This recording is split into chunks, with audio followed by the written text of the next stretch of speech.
ওলামায়ে কেরাম, প্যান্ডেলে উপস্থিত মুরব্বানি আজম, যুবক বন্ধুরা, পর্দার অন্তরে অবস্থানরতা আবেদা জাহেদা মা ও বোনেরা, সহজ গুনাহ লেখা শুরু হয় নাই এরকম কিছু মাসুম বাচ্চা ও শব্দযন্ত্রের আওয়াজ যতদূর যায়, সকলকে জানা আমি অধমের পক্ষ থেকে আন্তরিক মোবারকবাদ। আপনাদের কাছে আমি প্রথমে জানতে চাই, আপনারা সকলে কেমন আছেন? ভালো রেখেছেন কে? আলহামদুলিল্লাহ, আমিও ভালো আছি। ভালো রেখেছেন কে? শুকরিয়া করব কার? হায়াত দান করেছেন কে? হায়াতের শেষে মৃত্যু ঘটাবেন তিনি কে? এই জমিনের মালিক কে? সব কিছুর মালিক আল্লাহ। সুতরাং সম্মান দিতে পারেন, অপমানিত করবেন তিনি কে? আল্লাহ। এজন্য মাহফিল সম্মানের, ইজ্জতের, নিয়ামতের, বুলন্দিয়াতের, দারাজাতের একটা ওসিলা, একটা মাধ্যম। আল্লাহ পাক যেন এখান থেকে এমন সহি কথাগুলো জবান থেকে বের হয়, যে কথাগুলো প্রত্যেক আলোচক নিজেরা আমল করতে পারে, প্রত্যেক শ্রোতামণ্ডলী হৃদয়ের গহীনে প্রবেশ করিয়ে এই কথাগুলোকে অন্তরকরণে আল্লাহ পাকের দয়ায় সাবেত হয়ে যায়, হৃদয়স্থ হয়ে যায়, এবং জীবনে এগুলো বাস্তবায়নের মাধ্যমে আল্লাহ পাকের সন্তুষ্টি অর্জনের মাধ্যমে আল্লাহ পাকের কাছাকাছি অবস্থান নসিব হয়। এজন্য মহান রবের দরবারে সকলে শুকরিয়া তান বলছি, আল্লাহুম্মা আমিন। সম্মানিত উপস্থিতি, আমরা আজ পৃথিবীর শ্রেষ্ঠ মানুষ, পৃথিবীর শ্রেষ্ঠ জীব, আল্লাহ আমাদেরকে অনেক সম্মান দিয়েছেন, ইজ্জত দিয়েছেন। মানুষ হিসেবে আল্লাহ পাক সমস্ত মাখলুকাত থেকে আমাদেরকে ডিভাইডেড করে, সমস্ত সৃষ্টির মধ্য থেকে আল্লাহ পাক আমাদেরকে সিলেক্ট করে আল্লাহ পাক আমাদেরকে তার প্রিয় মাহবুব হিসেবে আল্লাহ পাক নির্বাচিত করেছেন। এজন্য মহান রবের দরবারে দের উজাড় করে আল্লাহ পাকের শুকরিয়া জ্ঞাপন করে আরো একবার বলছি আলহামদুলিল্লাহ। পৃথিবীতে যত মাখলুক আছে, সমস্ত মাখলুকাতের খালেক আল্লাহ, আমাদের খালেকও আল্লাহ, আমরাও মাখলুক। কিন্তু আমরা এমন মাখলুক যে মাখলুকের জন্য আল্লাহ পাক সমস্ত মাখলুকগুলো ঠিক রেখেছেন, বলি সুবহানাল্লাহ। আমরা এমন মাখলুক যে মাখলুকের জন্য আল্লাহ জমিন ঠিক রেখেছে, যে মাখলুকের জন্য আল্লাহ আসমান ঠিক রেখেছেন, যে মাখলুকের অবস্থানের জন্য আল্লাহ পাক রব্বুল আলামিন রাত দান করেছেন, দিন দান করেছেন। সূর্য উদিত হয়, চাঁদ উদিত হয়, এই মানুষের জন্য গাছে ফল ফলাদি হয়, বনে পশুরা বসবাস করে, গাছে ফল ফলাদি, পানিটা সামুদ্রিক পানিতে মাছ পাওয়া যায়, নদীতে মাছ পাওয়া যায়, গাভীতে দুধ দেয়, বিভিন্ন প্রকার নিয়ামত আল্লাহ পাক এই আমাদের মতো মানুষ যারা আল্লাহর কাছে প্রিয় হওয়ার জন্য চেষ্টা করে, এই মাখলুকের কারণে গোটা মাখলুকাতের মূল্য আল্লাহ এখন পর্যন্ত ঠিক রেখেছেন, বলি সুবহানাল্লাহ। যেদিন আপনি আমি থাকবো না, যেদিন ইমানের কথা বলা, ইমানের উপরে চলা, ইমানের অধিকারী হওয়া, ইমান নিয়ে জীবন পরিচালনা করার মতো মানুষ, আল্লাহকে ডাকার মতো মানুষের অবস্থান হারিয়ে যাবে। আল্লাহ পাকের রাসূলের ওই হাদিস যেটা প্রমাণ করে, লা তাকুমুস সাআতা হাত্তা ইউকালু আল্লাহ আল্লাহ, আল্লাহ আল্লাহ বলা পর্যন্ত একজন মুমিন ঈমানে হালতে বসবাসকারী একজন বান্দা পৃথিবীতে যতক্ষণ থাকবে, আল্লাহ পাক ততক্ষণ তার এই জমিনটাকে ধ্বংস করবেন না, বলি সুবহানাল্লাহ। আল্লাহ পাক আমাদেরকে এমন নিয়ামত দিয়েছেন, ইন দিস মোমেন্ট, বর্তমান সময়ে, ইন দ্য ওয়ার্ল্ড, সমস্ত ওয়ার্ল্ডে 800 crore পিপল, 800 কোটিরও মোর দ্যান 800 crore, 800 কোটিরও বেশি মানুষ গোটা পৃথিবীতে। সুবহানাল্লাহ বলি। এর মধ্য থেকে আল্লাহ পাক বেশিরভাগকে ইমানের দৌলত দান করে নাই, কিন্তু আমাদেরকে দয়া করে 300 কোটির কাছাকাছি কম বেশি আল্লাহ পাক আমাদের মুসলমানের সংখ্যা দিয়ে দিয়েছেন বলে আলহামদুলিল্লাহ। এই 300 কোটির কম বেশি মানুষগুলো পৃথিবীতে আছে, বা 3 জন আছে বা 1 জন আছে বিধায় আল্লাহ পাক ঈমানদারদের মহব্বতে, তাদের ভালোবাসার কারণে আল্লাহ পাক এই 800 কোটি মানুষকে অক্সিজেন দান করছে বলি সুবহানাল্লাহ। 800 কোটি মানুষকে বিল্ডিং করে চলাফেরা করার তৌফিক দান করছে। যদি একজনও ঈমানদার না থাকতো, আল্লাহ পাক এই পৃথিবীটা কুল্লু মান আলাইহা ফান, আল্লাহ পাকের ঘোষণা, এই গোটা পৃথিবী এবং পৃথিবীর মাঝখানে যা কিছু আছে, যত মানুষ আছে, যত সৃষ্টি আছে, সব কিছু ধ্বংস হয়ে যাইবে বলেন সুবহান। সুতরাং আপনার আমার মূল্য আছে না নাই? আমার কথা আপনারা বুঝতে পারছেন তো? রাগ করতেছেন না তো? মাঝে মাঝে হোহা করতে হবে, পারবেন তো ইনশাল্লাহ? হোহা না করলে বোঝা যাবে না যে আসলে আপনাদের সাথে আমার মুজাকারা হচ্ছে কিনা। আমি এখানে আছি, স্টেজে বসা আছি, চেয়ারে বসা আছি, এজন্য আমি খুব দামি মানুষ?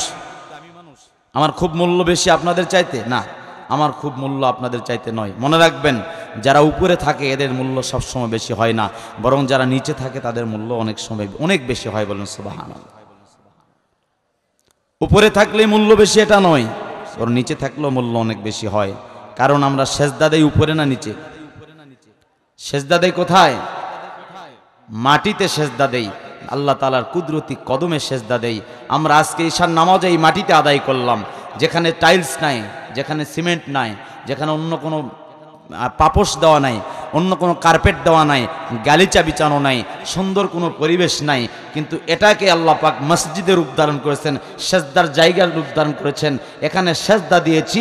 রসুল বলেন আমার বান্দারা, আল্লাহ পাক রসুল বলেন আমার উম্মতেরা, আল্লাহর ঘোষণা, আল্লাহ পাক হাদিসে কুদসিতে বলেন আমার বান্দারা যখন জমিনে সেজদা দেয়, আমার বান্দা যখন মাটিতে সেজদা দেয়, আমার বান্দা যখন ময়লায় সেজদা দেয়, ময়লা মানে পবিত্র যেটা বালি ধুলা এটা বলতেছি, যখন এরকম যখন এই ধুলাবালি জায়গায় মিশ্রিত জায়গায় যেটাকে নিজেকে কষ্ট মনে হয় এরকম জায়গায় যখন আমার বান্দা সেজদা দেয়, যখন মাটিতে সেজদা দেয়, আমার বান্দা মাটিতে সেজদা দেয় না, সে আমি রবের সরাসরি কুদরতে কদমেই সেজদা দেয় বলুন সুবহান। তাহলে সেজদা দেওয়ার জায়গা রবের কুদরতি কদম যেখানে, সেটা হলো জমিন, জুড়ে বলুন ঠিক কিনা? তাহলে জমিন আল্লাহর কাছে দামি, কারণ ওই জমিনটা আপনার জন্য আমার জন্য কিয়ামতের ময়দানে সাক্ষী বহন করবে আল্লাহর কাছে। আল্লাহ এই জমিনেই এই তোমার কুদরতি কদম যেখানে আল্লাহ পাকে তোমাকে ভেবেছে, তোমার কদম এখানে আছে, তোমাকে ভেবেই তোমাকে পাওয়ার আশায় তোমার কুদরতি কদমে জমিনটাকে কপাল ঠেকিয়েছে আল্লাহ, উঁচু মাথাটা তোমার কাছে নিচা করেছে আল্লাহ, তোমাকে পাওয়ার জন্য কোমরটাকে হেলিয়ে রুকু দিয়েছেন আল্লাহ, তোমাকে পাওয়ার জন্য সে নিজেকে অনেক ছোট বানিয়েছে।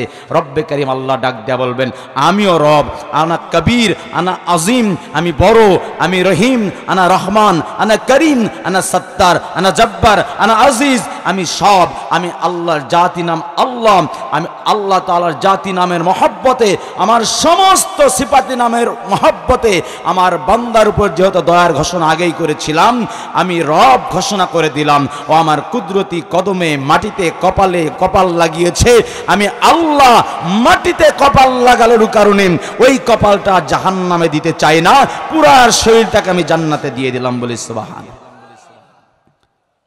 তাহলে আল্লাহ পাকের দয়া আমাদের সাথে আছে, জোরে বলুন ঠিক কিনা?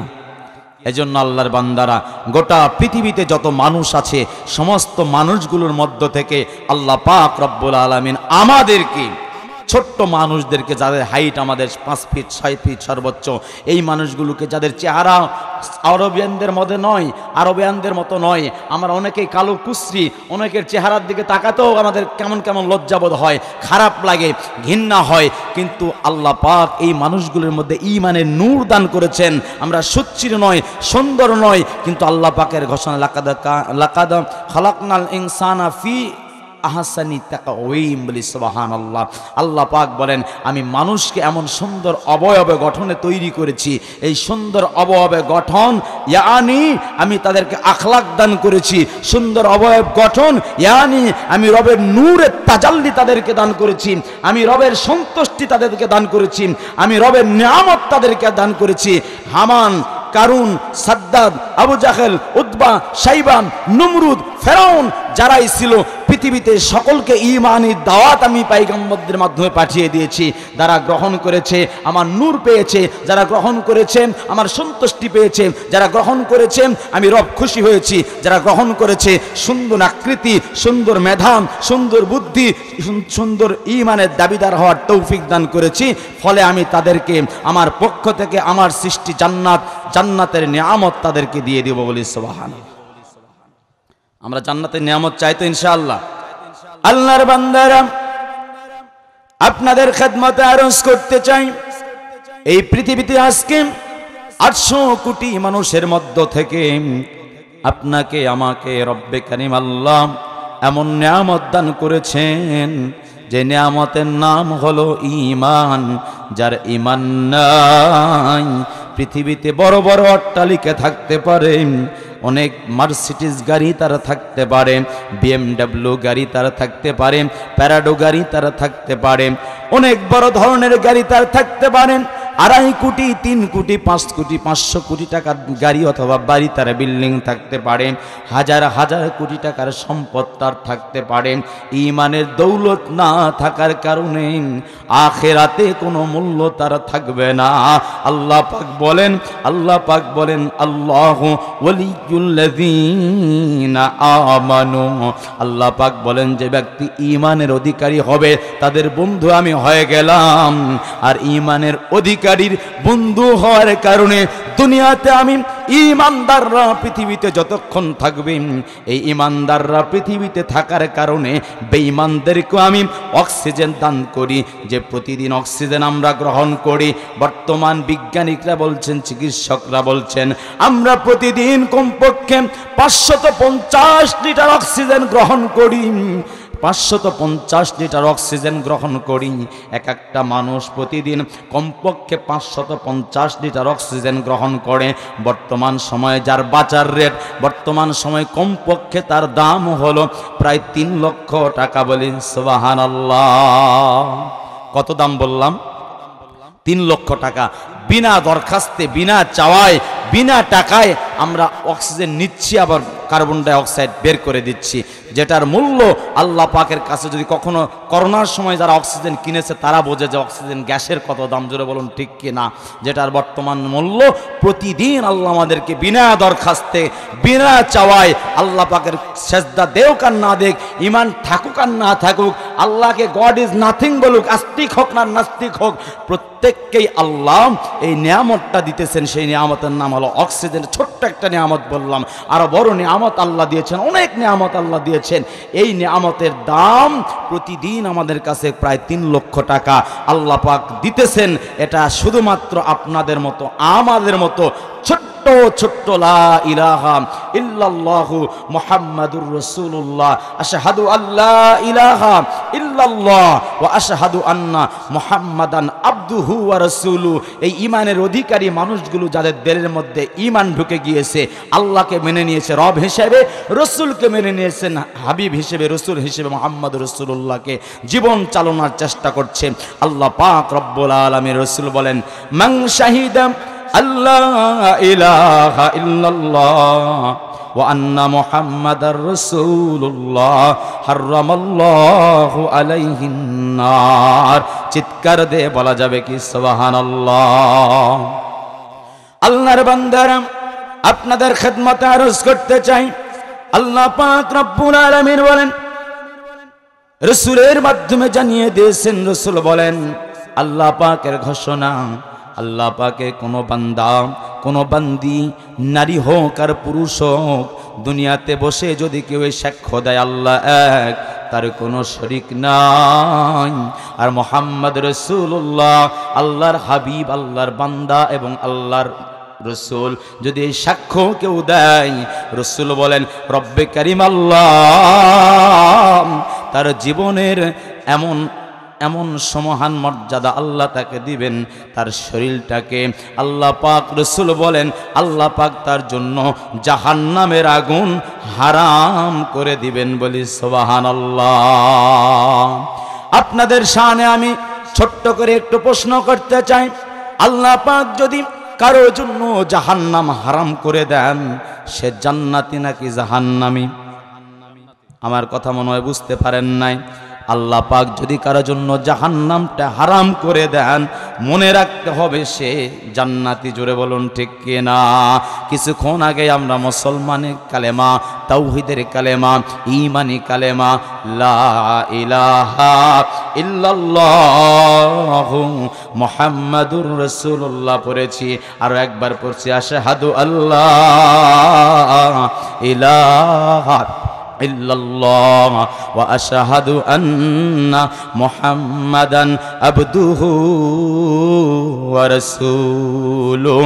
চিৎকার দিয়ে বলা যাবে কি সুবহানাল্লাহ? এখন আশা করতেই পারি ঈমানের দৌলত আমাদের ভিতরে এসেছে। এরপরও ঈমান গ্রহণের পরে অনেকগুলো কাজ মুসলমানের থেকে যায়। কিছুক্ষণ আগে আমার এক আলেম বান্দা তিনি আলোচনা করেছিলেন আল্লাহ পাকের ঘোষণা, ইয়া আইয়ুহাল্লাযীনা আমানুত্তাকুল্লাহ, ও ঈমানদাররা আল্লাহকে ভয় করো, আল্লাহকে ভয় করো, আল্লাহকে ভয় করো। ওয়ালা তামুতুন্না ইল্লা ওয়া আনতুম মুসলিমুন। মুসলমানিত রক্ষা করার জন্য, ঈমানটাকে রক্ষা করার জন্য ঈমানের যে এলিমেন্টগুলো আছে, ঈমানের যে গুরুত্বপূর্ণ শাখাগুলো আছে, ঈমান রক্ষা করার জন্য রুকনুল ঈমান, রুকনুল ইসলাম যেটাকে বলা হয়, পঞ্চবুনিয়াদ যেগুলো আছে সবগুলোকে শক্তভাবে তুমি ধরো। ধরার মাধ্যমে ঈমানটাকে তাজা করা অবস্থায় ঈমান নিয়েই তুমি দুনিয়া থেকে বিদায় হয়ে যাও। আল্লাহ পাকের ঘোষণা, এই ঈমান নিয়া মুসলমান অবস্থায় তুমি দুনিয়া থেকে বিদায় হয়ে যাও। এই ঘোষণায় আমি রবের পক্ষ থেকে তোমাকে দিয়া দিলাম। চিৎকার দিয়ে আরো একবার বলা যাবে কি সুবহানাল্লাহ? এজন্য আল্লাহর বান্দারা আপনাদের খেদমতে আরজ করতে চাই, রব্বে করিম আল্লাহ 800 কোটি মানুষের মধ্য থেকে ঈমানি দৌলত আমাদেরকে দিয়ে দিয়েছেন। যে কথা বলার জন্য আপনাদের কাছে এতগুলো কথা বললাম, আল্লাহর বান্দারা আমাদের মুসলমানদেরকে আল্লাহ পাক এমন পাওয়ার দিয়েছেন ইন দিস মোমেন্ট, বর্তমান সময়ে গোটা পৃথিবীতে 4300 ধর্ম আছে। 4300 ধর্মের মানুষরা যারা 4300 ধর্ম দ্বারা পালন করে, এদের মধ্য থেকে ঈমানদারদেরকে আল্লাহ পাক রব্বুল আলামিন এমন 3টা পাওয়ার দিয়েছেন, এমন 3টা পাওয়ার দিয়েছেন, এমন 3টা স্পেশাল ক্ষমতা দান করেছেন, এমন 3টা স্পেশাল নেয়ামত দান করেছেন, এমন 3টা স্পেশাল আল্লাহর পক্ষ থেকে স্পেসিফিক 3টা আল্লাহর পক্ষ থেকে বরাদ্দ বিধান দিয়ে দিয়েছেন, নেয়ামত দিয়ে দিয়েছেন। আল্লাহ পাক যা দান করেছেন এই নেয়ামতের অধিকারী, স্পেশাল পাওয়ারের অধিকারী, স্পেশাল ক্ষমতার অধিকারী পৃথিবীতে আর কোনো ধর্মাবলম্বী মানুষদেরকে আল্লাহ দেন নাই। চিৎকার দিয়ে আরো একবার বলা যাবে কি সুবহানাল্লাহ? আপনাদের খেদমতে আরজ করতে চাই আল্লাহর বান্দারা, আলোচনার শুরুতেই আপনাদের সম্মুখে ছোট্ট করে বলতে চাই, রব্বে কারিম আল্লাহ আমাদেরকে এমন নেয়ামতগুলো দান করেছেন যে নেয়ামতের মালিক আল্লাহ শুধু আমাদেরকেই বানিয়েছেন। আমরা ওই নেয়ামত 3টি পাবো। আর বেঈমান আর অন্য কোনো ধর্মাবলম্বী, অন্য কোনো আদিয়ানের মানুষ যারা ঈমান গ্রহণ করে নাই, ইসলাম গ্রহণ করে নাই, দিনের মধ্যে আসে নাই, তারা এই 3টি নেয়ামত কেউ পাবে না। চিৎকার দিয়ে বলা যাবে কি সুবহানাল্লাহ?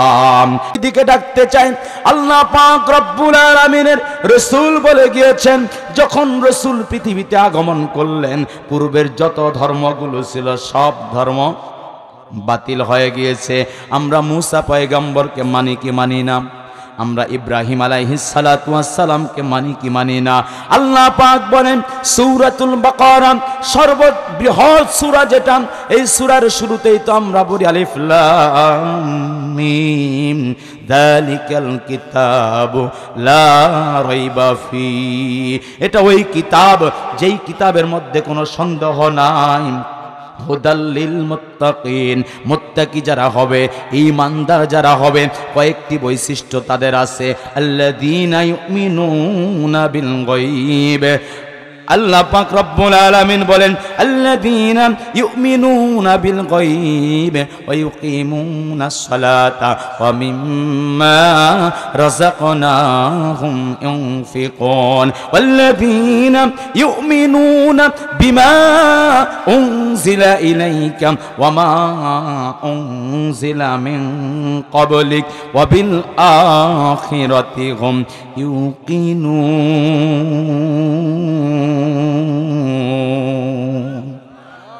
আল্লাহ পাক বলেন উলাইকা আলা হুদাম মির রাব্বিহিম ওয়া উলাইকা হুমুল মুফলিহুন। আল্লাহ পাক রব্বুল আলামিন বলেন পৃথিবীতে যে গুণগুলো আল্লাহ পাক রব্বুল আলামিন মুমিনদেরকে দিয়ে দিয়েছেন, সংক্ষেপে কথা শুধু এতটুকুই বলবো, যারা অদৃশ্যের প্রতি ঈমান আনবে, আল্লাহ পাকের হুকুম নামাজ যারা কায়েম করবে, সালাত যারা কায়েম করবে, আল্লাহ পাকের নিয়ামত, আল্লাহ পাকের দেওয়া সম্পদ যারা আল্লাহ রাস্তায় বাড়ি করবে এবং আল্লাহ পাকের দেওয়া নিয়ামত রিজিক থেকে হালাল রিজিক যেগুলো যারা ভক্ষণ করবে, আল্লাহ পাকের দেওয়া বিধান, আল্লাহ পাকের দেওয়া বিধান যেগুলো আছে এগুলো মানবে, হালালগুলোকে রক্ষা করবে, হারামগুলোকে বর্জন করবে।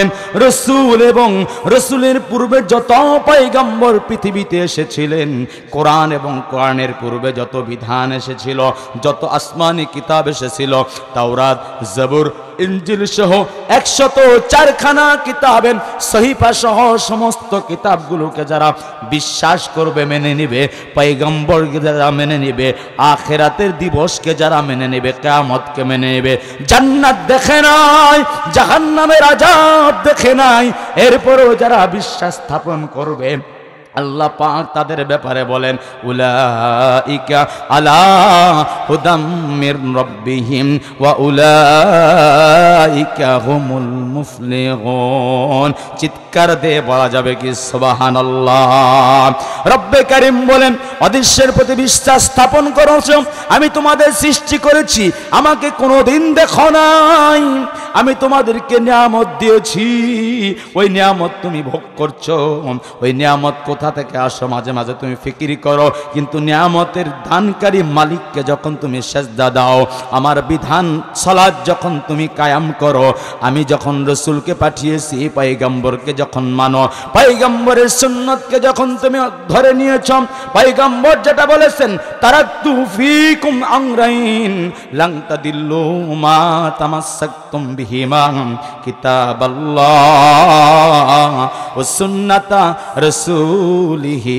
চিৎকার দিয়ে বলা যাবে কি সুবহানাল্লাহ। রাসূল ডাক দেয়া বলেন আমার উম্মতেরা শোনো, আমি তোমাদের কাছে দুটা জিনিস রেখে গেলাম, যদি এই দুইটা বিষয়টাকে শক্ত করে ধরতে পারো, তোমরা কখনোই কখনোই লাং তাদিল্লু, এখানে তাকিদ বহন করেছে, কখনোই তোমরা পথভ্রষ্ট হবে না, কখনোই তোমরা ধ্বংস হয়ে যাবে না। নাম্বার 1 হলো কোরআন কিতাব আল্লাহ, নাম্বার 2 হলো রসুলের সুন্নাত। চিৎকার দিয়ে বলা যাবে কি সুবহানাল্লাহ। আল্লাহ পাকের দেয়া নিয়ামত, আল্লাহ পাকের দেওয়া রিজিক আমরা ভোগ করছি।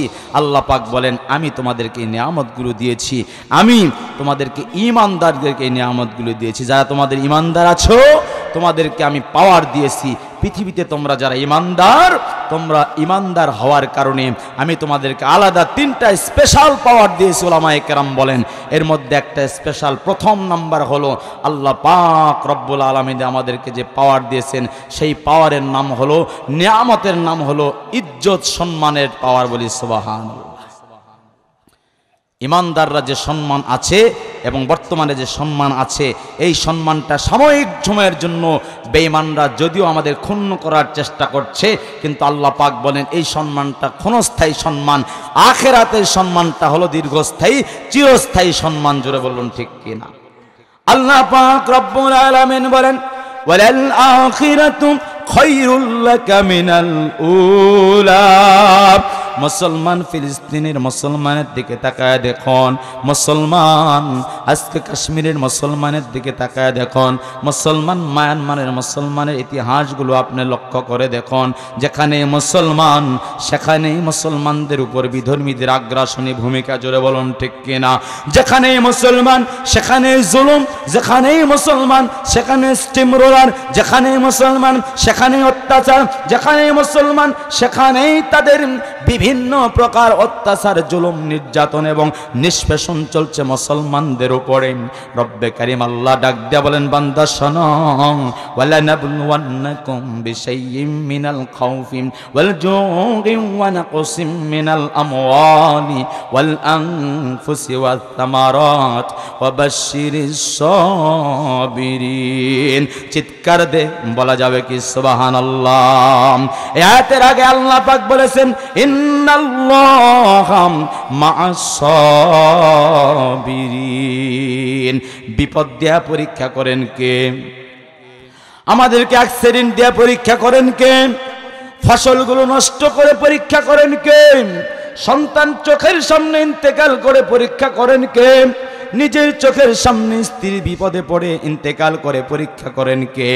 রব্বে কারীম ডাক দেয়া বলেন, জীবনের সবচাইতে বড় পরীক্ষা হলো তোমার জীবনের সাথে তুমি যখন তোমার জীবনটাকে আমি আল্লাহর কাছে তুমি ওয়াকফ করে দিবা, তোমার জীবনটাকে দ্বীন ইকামতের জন্য, দ্বীনকে প্রতিষ্ঠা করার জন্য, মাজলুম মুসলমানদের পাশে দাঁড়ানোর জন্য, কোরআনের মান রক্ষা করার জন্য।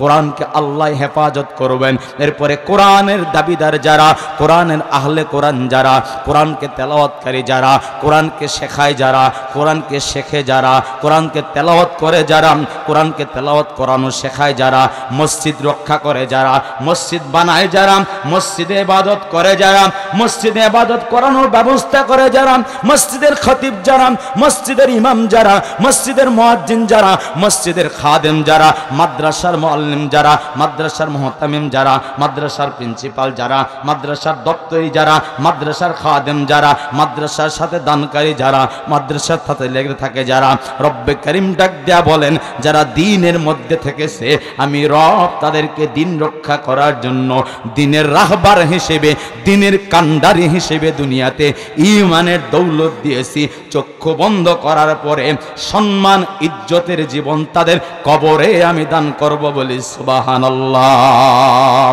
আল্লাহ পাক রব্বুল আলামিন ডাক দেয়া বলেন, আমার বান্দারা শোনো, দুনিয়াতে এমন সম্মান তোমাকে দিয়েছি, একটু কষ্ট তুমি করো। ফিলিস্তিনের মুসলমান আজকে বাইতুল মাকদাসটা রক্ষা করার জন্য তারা জীবন দিয়ে দিচ্ছে, শহীদ হয়ে যাইতেছে। আপনারা এখন প্রশ্ন করবেন, হুজুর আজকে ফিলিস্তিনে এত কষ্ট হয়, ফিলিস্তিনে এত বিপদ হয়, ফিলিস্তিনে এত জুলুম হয়, নাসরুম মিনাল্লাহি ওয়া ফাতহুন করিব, ওই আয়াতের ব্যাখ্যায় সাহায্য কোথায়? আল্লাহ কই? উলামায়ে কেরাম আপনারা বলেন কোথায় আজকে সাহায্য? অথচ আল্লাহ অন্য আয়াতে বলছেন ওয়ালাল আখিরাতুম খায়রুল লাকা মিনাল উলা।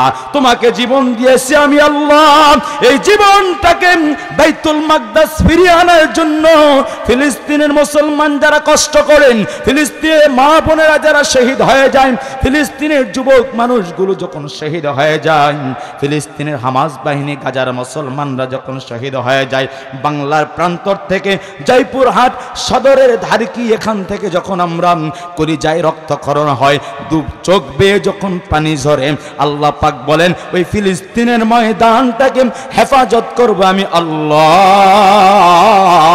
আর যারা শহীদ হয়ে যাবেন ওই শহীদের মর্তবা দানের জন্য জন্যই তো আমি রব তাদেরকে পরীক্ষা করতেছি। শহীদের সংখ্যা বাড়ানোর জন্য তো আমি আল্লাহ ফিলিস্তিনের ময়দানে একটু দেরিতে হলেও তাদেরকে আমি বিজয় দান করব, কিন্তু শহীদ যাতে বৃদ্ধি পায় এজন্য আখিরাতের মর্যাদা যেন বৃদ্ধি পায়, আখিরাত যেন কল্যাণকর, আখিরাতটা তাদের জন্য বেশি কল্যাণ বয়ে আনতে পারে। দামি আখিরাত, দামি জীবন, দামি মর্যাদা যেন তারা পায়, দামি সম্মান ইজ্জত যেন তারা বেশি পায়। এই জন্য আমি সাময়িক সময়ের জন্য বেঈমানদের অত্যাচার সহ্য করার মতো সুযোগ আমি আল্লাহ তাদেরকে দিতেছি। বলি সুবহানাল্লাহ। কারণ আল্লাহ বলেন ইন্নাল্লাহা মাআস সাবিরিন, আল্লাহ বলেন কারণ আমি রব ধৈর্যশীলদের সাথে আছি। বলুন সুবহানাল্লাহ। রাগ করছেন আমার কথায়? আলোচনা চলবে। আল্লাহর বান্দারা, যে কথাগুলো আপনাদেরকে বলছি, আল্লাহ পাক বলেন ইন্নাল্লাহা মাআস সাবিরিন। দেখেন, অনেক ছোট্ট একটা তাফসীর করব, অনেক গুরুত্বপূর্ণ কথা। আল্লাহ কোরআনের কোনো জায়গায় বলেন নাই ইন্নাল্লাহা মাআস সাইমিন, ইন্নাল্লাহা মাআস সালিতিন, ইন্নাল্লাহা মাআস সালিহিন, ইন্নাল্লাহা মাআস শাইখিন। আল্লাহ পাক কোনো জায়গায় ইন্নাল্লাহা মাল হাজিন, ইন্নাল্লাহা মাআ যাকিতিন, আল্লাহ পাক কোনো জায়গায় বলে নাই আমি যাকাত দানকারীদের সাথে আছি, হজকারীদের সাথে আছি, নামাজ পালনকারীদের সাথে আছি, আমি রোজাদারদের সাথে আছি। তার মানে ইবাদত সবগুলোই দামি, জোরে বলুন ঠিক কিনা? কিন্তু সব ইবাদত করার জন্য মূল যে বিষয়টা সেটা হলো ধৈর্যের দরকার, জোরে বলুন ঠিক কিনা? নামাজ সালাত আদায় করতে, রোজা সাওম পালন করতে, দান করতে, হজ করতে, যাকাত দিতে ধৈর্য লাগে কি লাগে না? লাগে তো। এই জন্য জীবন যখন শহীদ করে দিচ্ছেন আল্লাহর রাস্তায়, সেই সময় ধৈর্য সবরের দরকার আছে না নাই? আল্লাহ পাক ফিলিস্তিনবাসীদের সহ আজকে বাংলার প্রান্ত থেকে ধারকি এখান থেকে যদি আপনি দোয়া করেন, এই সময় আপনি কান্নায় ভেঙে পড়ছেন, তাদের জন্য চোখের পানি ঝরাচ্ছেন, এখানেও ধৈর্য দরকার আছে না নাই? আল্লাহ পাক বলেন তারা যেহেতু জীবন দিতেছেন আল্লাহর জন্য, ধৈর্য ধারণ করছেন, আল্লাহকে পাওয়ার জন্য সবর করছে, শহীদের তামান্না, কষ্ট সহ্য করছেন, সবর করছে।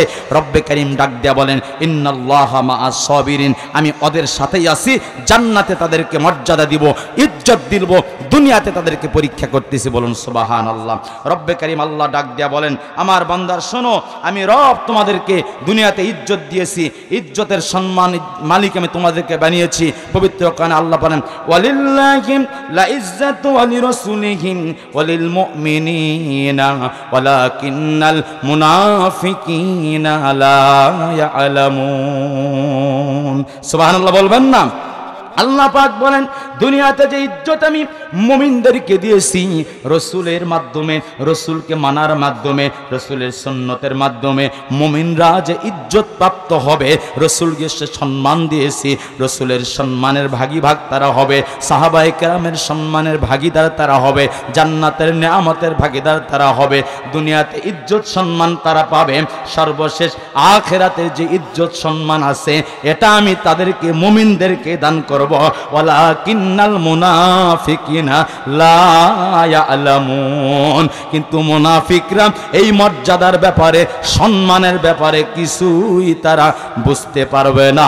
চিৎকার দিয়ে বলা যাবে কি সুবহানাল্লাহ? এক নাম্বার নিয়ামত, এক নাম্বার পাওয়ার, এক নাম্বার ক্ষমতা, এক নাম্বার রবের পক্ষ থেকে স্পেশাল যে নিয়ামত আমাদেরকে দান করেছেন, নাম্বার এক হলো ইজ্জত সম্মান, জোরে বলুন ঠিক কিনা? দুই নাম্বার হলো আল্লাহ পাক রব্বুল আলামিন আমাদেরকে জমিনে যখন চলাইতেছে, এই জমিনের মালিককে একটু বলা যাবে নাকি? এই পৃথিবীর মালিক আল্লাহ, আল্লাহ পাক রব্বুল আলামিন এই পৃথিবীতে আমাদের বসবাস করার তৌফিক দান করেছেন।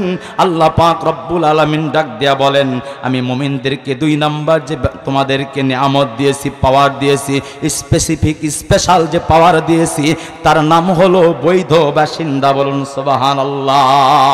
আল্লাহ পাক রব্বুল আলামিন বলেন ইয়া মাশারাল জিন্নি ওয়াল ইনসি ইনিস্তাতাতুম আন তানফুযু মিন আকতারিস সামাওয়াতি ওয়াল আরদি ফানফুযু লা তানফুযুনা ইল্লা বিসুলতান। চিৎকার দিয়ে বলা যাবে কি সুবহানাল্লাহ? আল্লাহ পাক রব্বুল আলামিন ডাক দেয়া বলেন আমি রব তোমাদেরকে জিন জাতিদেরকে এবং মানুষদেরকে একটা হুকুম দিয়ে দিলাম, সেটা হলো ঈমান আনো। ঈমানের পরে তুমি নিয়ামতের শুকরিয়া করো, ঈমানের পরে তুমি তোমার নাফরমানি করো না। আমি আল্লাহর দেওয়া বিধানগুলো তুমি পালন করো, আমি আল্লাহর হুকুমের তুমি ফরমাবাদ হয়ে যাও।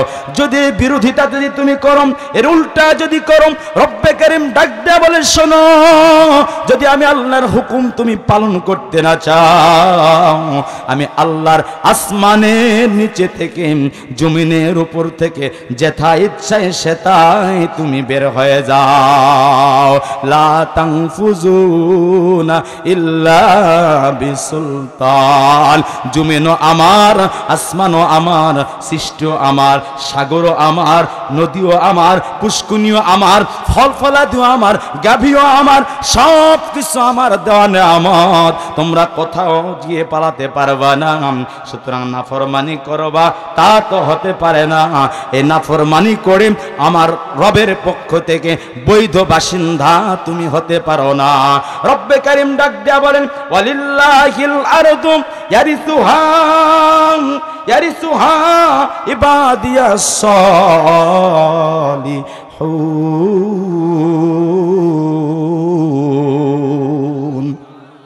আল্লাহ পাক রব্বুল আলামিন বলেন, এই আসমানের মালিক আমি আল্লাহ, এই জমিনের মালিক আমি আল্লাহ, আর এটা বৈধ বাসিন্দার মালিক আমি তাদেরকে বানাইলাম যারা হলো সলিহিন নেককার ইমানদার। এই ইমানদারদের জন্য আমি বৈধভাবে জমিনে চলাফেরার সুযোগ আমি বেঈমানদেরকেও দান করেছি। বলুন সুবহানাল্লাহ।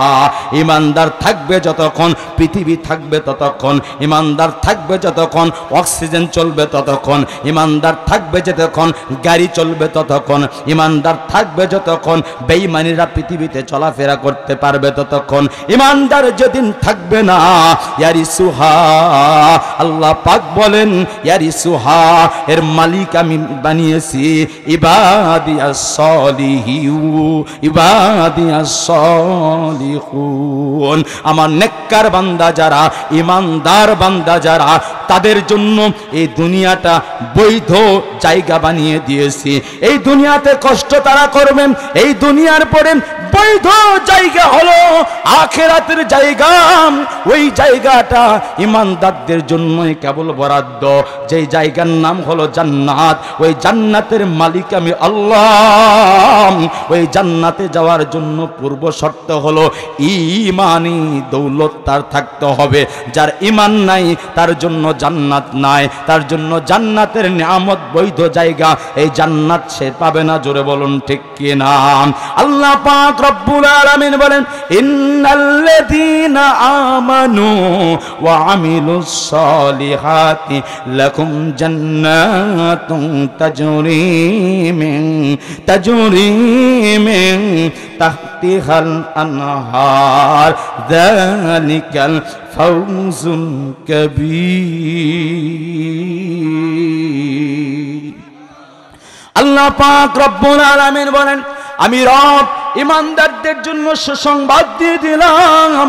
আমি রব ইমানদারদের জন্য একটা খুশির সংবাদ দিয়ে দিলাম। তাদের জন্য আমি রব খুশি হয়ে ঈমানের কারণে, নেক আমলের কারণে আমি তাদেরকে জান্নাতের নিয়ামত দিয়ে দিব। বলি সুবহানাল্লাহ। সেখানে চিরস্থায়ী থাকবে, জান্নাত থেকে আর তাদের বের হতে হবে না। কিন্তু যাদের ঈমান নাই, যারা বেঈমান, এরা চিরস্থায়ী জান্নাত তো দূরের কথা, চিরস্থায়ী জাহান্নামে তারা চলে যাবে বিনা হিসেবে। মুশরিক, কাফের এবং অগ্নি পূজায় যারা আছে, ঈমানের অধিকারী যারা নয়, ঈমান যাদের দৌলতে জোটে নাই, কারণের কথা বলুন, সাদ্দাদের কথা বলুন, আবু জাহালের কথা বলুন, আবু লাহাবের কথা বলুন, ফেরাউনের কথা বলুন, নমরুদের কথা বলুন, ঈমান যদি না থাকে, বর্তমান সময়ে আপনি নরেন্দ্র মোদীর কথা বলুন, জর্জ ডব্লিউ বুশের কথা বলুন, অথবা জওহরলাল নেহরুর কথা বলুন, ঈমান নিয়ে যদি পৃথিবী থেকে বিদায় হইতে না পারে, বিনা হিসেবে চিরস্থায়ী জাহান্নামে খালিদিনা ফিহা, সেখানে তারা চিরস্থায়ী জাহান্নামে আগুনে তারা আসামি হয়ে থাকবে।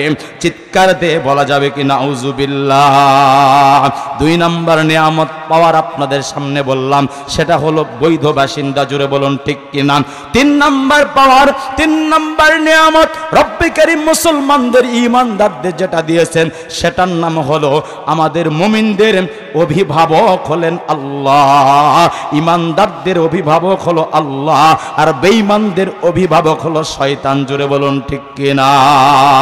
আল্লাহ পাক রব্বুল আলামিন বলেন, আল্লাহু ওয়ালিয়ুল্লাযীনা আমানু, যারা পৃথিবীতে ঈমান এনেছে আমি রব তাদেরকে দুনিয়াতে তাদের ওলি হয়ে গিয়েছি, বন্ধু হয়ে গিয়েছি, অভিভাবক হয়ে গিয়েছি।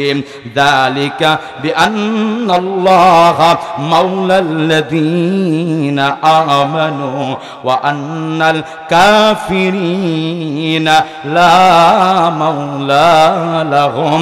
চিৎকার দিয়ে বলা যাবে কি সুবহানাল্লাহ। রব্বে কারীম বলেন, আমি রব দুনিয়াতে যারা ঈমান এনেছেন আমি আল্লাহ, যালিকা বিআন্নাল্লাহ, আমি রব তাদের ওলি হয়ে গিয়েছি যারা ঈমান এনেছে। যারা ঈমান আনে নাই তাদের অভিভাবক আমি হই নাই।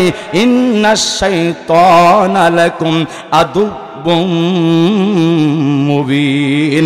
চিৎকার দিয়ে বলা যাবে কি নাউজুবিল্লাহ। আল্লাহ পাক বলেন, ওয়ালা তাত্তাবিউ খুতুওয়াতিশ শাইতান, শয়তানের পথ যেটা আছে এটা তোমরা গ্রহণ করি না। লা তাখুযু, আল্লাহ পাক বলেন লা তাত্তাবিউ, লা তাখুযু, লা ইত্তিবাউ, লা তুতিউ। আল্লাহ পাক বিভিন্ন জায়গায় বিভিন্ন ভাবে বলেছেন শয়তানকে গ্রহণ করিও না, শয়তানের কাজকে গ্রহণ করিও না। আল্লাহ পাক বলেন, মুসলমান তোমরা মুসলমান ব্যতীত বেঈমানদেরকে বন্ধু হিসেবে মানিও না, আর বেঈমানের কথাগুলো মানিও না, বেঈমানদেরকে মডেল হিসেবে মানিও না, বেঈমানদেরকে তোমার নেতা হিসেবে মানিও না, ইহুদিকে তোমার নেতা হিসেবে মানিও না, খ্রিস্টানকে তোমার নেতা হিসেবে মানিও না। নেতা মাত্র একজনকে আমি পৃথিবীতে বানিয়েছি, তিনি হলেন লাকাদ কানা লাকুম ফি রাসূলিল্লাহি উসওয়াতুন হাসানা। চিৎকার দিয়ে বলা যাবে কি সুবহানাল্লাহ। আমার কথা বুঝতে পারতেছেন আপনারা? আল্লাহ পাক বলেন, নেতা যদি মানতে হয়, যাকে সারে বানিয়েছি, শরীয়তের প্রণেতা বানিয়েছি, তিনি হলেন আমার বন্ধু, তোমাদের রাসূল মুহাম্মাদুর রাসূলুল্লাহ, তাকে তোমরা মানো। আর তার ব্যাপারে বলেছেন, ওমা আতাকুমুর রাসূলু ফাখুযুহু ওমা নাহাকুম আনহু ফান্তাহু। রাসূল যেটা ধরতে বলেছেন ওটা ধরো, রাসূল যেটা বাদ দিতে বলেছেন ওটা বাদ দাও। সুতরাং তন্ত্র মন্ত্র যন্ত্র যে যা আবিষ্কার করুক, ভণ্ড মাজার পূজারী বেদআতি শিরকি, এসব থেকে আমাদেরকে মুক্ত থাকতে হবে। জোরে বলুন ঠিক কিনা। কোন মাজারে গিয়ে কোন সৈন্য দিয়ে, মাজারের টাকা দিয়ে, মাজারের খানকার পীরকে গিয়ে টাকা দিয়ে, হাদিয়া দিয়া, কাঁঠাল দিয়া বাবার কাছে চাইলে বাবা দেওয়ার কোনো ক্ষমতা আছে? ক্ষমতা নাই। সুতরাং দিতে পারেন কে? দিতে পারেন আমার আল্লাহ। সুতরাং ঈমানকে দুরুস্ত রাখতে হবে। আমাদের অভিভাবক কে? আল্লাহ। তাহাজ্জুদ কবুল করেন কে? সালাত কবুল করেন কে? দোয়া কবুল করেন কে? আল্লাহ পাক বলেন, উদউনি আস্তাজিব লাকুম, আমাকে ডাকো, ফাজকুরুনি আযকুরুকুম, আমাকে ডাকো আমি তোমার ডাকে সাড়া দেব। তুমি কিসের, কোন পীরের কাছে চাও, কোন ভণ্ডের কাছে চাও, কোন বেদাতির কাছে চাও, কোন শিরকারীর কাছে চাও, কোন মাজারে তুমি চাও, ওই মাজার থেকে তো পীর হাত বের করে তোমাকে ডেকে নিতে পারে না, মাজার থেকে তো দেওয়ার ক্ষমতা নাই।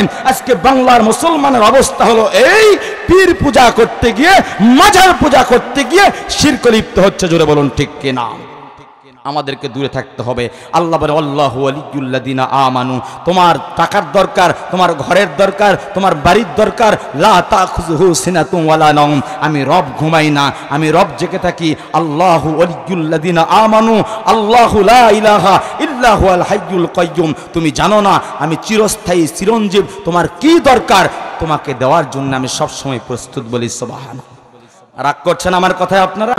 রব, আমাদের রবকে তিনটা নিয়ামত আপনাদের স্পেশাল পাওয়ার বললাম।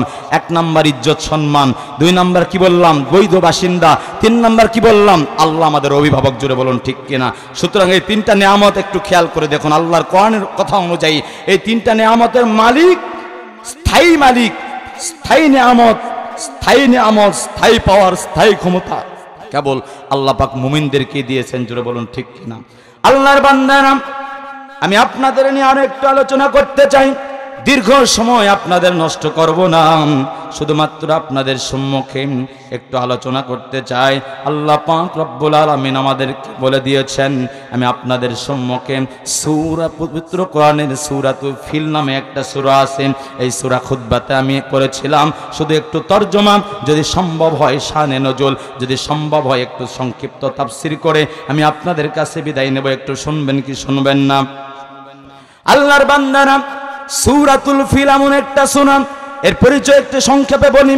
আল্লাহ পাক রব্বুল আলামিন পবিত্র কোরআনের মধ্যে 114টা সূরা যেগুলো আবিষ্কার আল্লাহ পাক নাজিল করেছেন, ওগুলো পরবর্তীতে সিরিয়াল মেনটেন করা হয়েছে। পুরা কোরআনের 105 নম্বর সূরা হলো সূরাতুল ফিল, বলি সুবহানাল্লাহ। আল্লাহ পাক রব্বুল আলামিন আয়াতে কারিমা আল্লাহ তাআলা পাঠিয়ে দিয়েছেন, এই নিয়ামতগুলোর মধ্যে সূরাতুল ফিল এমন একটা সূরা, এই সূরাটা মক্কায় অবতীর্ণ হয়েছে, জন্য মাক্কি বলা হয়। এই সূরার মধ্যে আল্লাহ পাক রব্বুল আলামিন 5টি আয়াত দান করেছেন। এই সূরার মধ্যে আল্লাহ পাক রব্বুল আলামিন 23টি ওয়ার্ড বা 23টি শব্দ বা সংক্ষেপে 23টি বাক্য দান করেছেন। এবং এই সূরার মধ্যে আল্লাহ পাক 76টি শব্দ ব্যবহার করেছেন, বলি আলহামদুলিল্লাহ। এই সূরার সংক্ষিপ্ত একটু কথা বলি। আল্লামা ইবনে সিরিন রহমাতুল্লাহ আলাইহি, যিনি সত্যের তাবির জানতেন, ভালো তাবির করতে পারতেন, তিনি বলেন এই সূরা যদি স্বপ্ন যুগে কেউ এমন আমল করতে থাকে, আমল করতে করতে করতে করতে জীবনের সাথে শয়নে স্বপনে এমন অবস্থা হয়ে গিয়েছে, অনেক মানুষ দেখবেন জুতা পালিশ, জুতা পালিশ, জুতা পালিশ, জুতা পালিশ এমন ভাবে বলে, সারা রাত্র ঘুমের ঘরে অনেক সময় জুতা পালিশ বলে, জোরে বলুন ঠিক কিনা।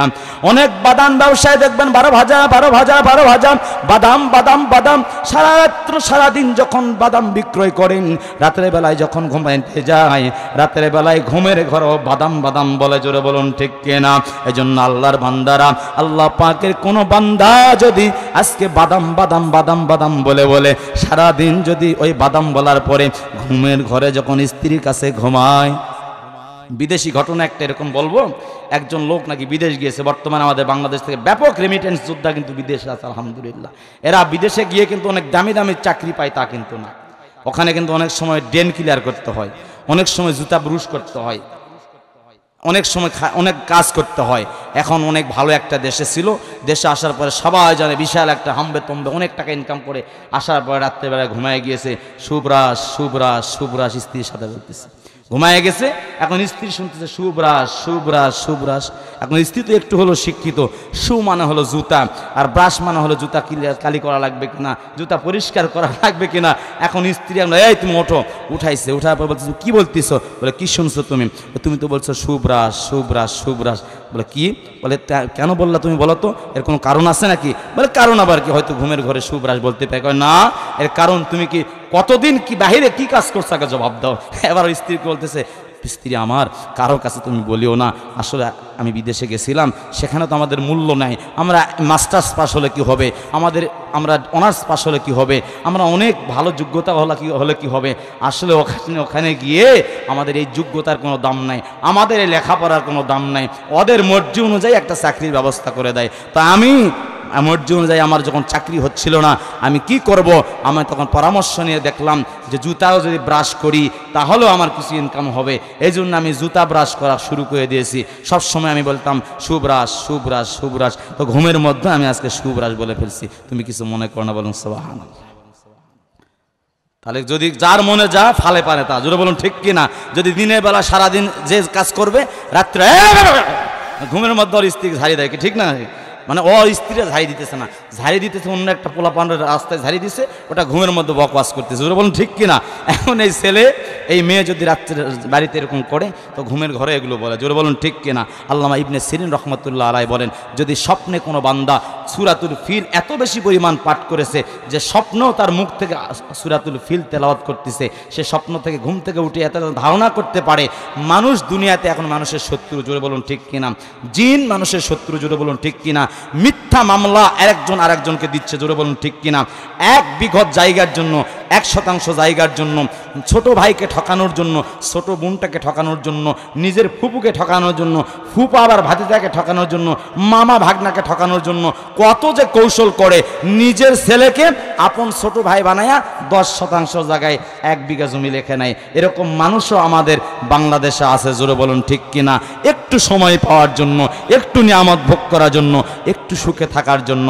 অথচ রব্বে কারিমের রাসূল বলেন, দুনিয়াতে যদি কেউ জোর জবরদখল করে 1 বিঘত পরিমাণ, আধাত যেটাকে বলি আমরা, আধাত পরিমাণ যদি কেউ জোর জবরদখল করে কারো সম্পদ কেউ কুক্ষিগত করে রাখে, কেউ যদি জোর জবরদখল করে দখল করে রাখে, কিয়ামতের ময়দানে 7 স্তবক জমিন তার জিহ্বার সাথে লটকায় দেওয়া হবে। বলি নাউযুবিল্লাহ।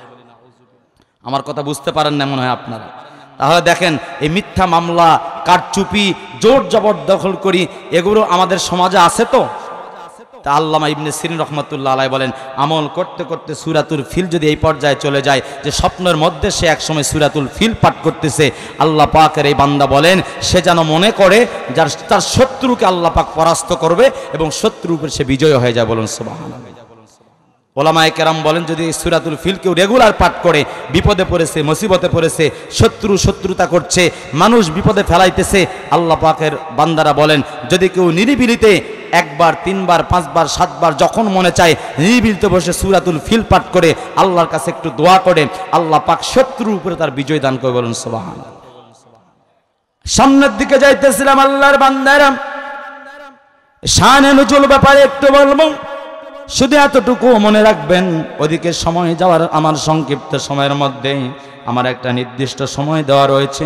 দীর্ঘ সময় আপনাদের কষ্ট দিতে চাই না, আমি আপনাদের সম্মুখে এতটুকুই বলতে চাই, সূরাতুল ফিল এমন একটা সূরা, ফিল মানে হলো হাতি।